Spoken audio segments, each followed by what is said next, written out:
Mirrorland is very relatable to my younger self. This is the second segment of the fourth episode of the second season of Rugrats, and in this one, Didi brings home a new mirror. And it's a mirror on a stand, and the mirror can rotate all the way around, which is really important for the narrative.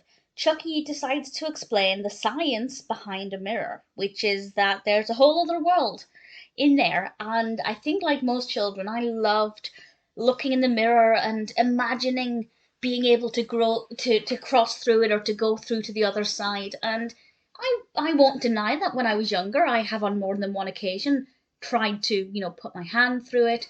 It doesn't help that I grew up worshipping Sabrina the Teenage Witch, where she can walk through mirrors. And this is what the babies think. They think that they can try and get through it. And there are several instances where Tommy just runs full force into the mirror, which is not a sensible thing. And hopefully nobody watching it will copy that, because it could end, well, it could end in death, potentially, depending on how fragile the mirror is and how fragile the child is. But something happens, and Chuckie and Tommy think they've gone to the other side. And it's really creatively done and very, very nostalgic for my childhood. I remember so often just imagining being on the other side and what it would be like. And I had a lot of fun with it. And it's a fun narrative. It's well developed. It's well animated. For example, we have subtle differences. Grandpa has something on his head at some point that makes them think he's an alternative. He's the alternative reality version. And there was even a point when I laughed out loud. I won't say what it was that I laughed out loud at, because I don't want to spoil it, but it's the bit where Phil and Lil ask Chuckie what was his scariest moment.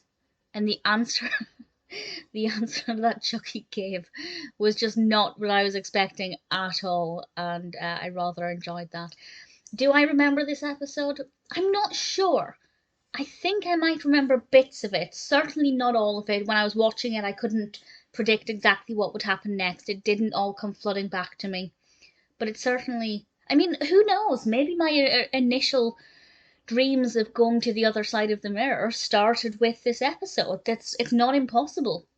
And I think that it's, even as an adult, occasionally I'll look in a mirror and think, if only I could just cross through to the other side. It would be pretty awesome. So the big kid in me loved this episode. It's such a fun concept. Slightly awkward if it encourages children to run headfirst into mirrors, but beyond that, Mirrorland is pretty decent.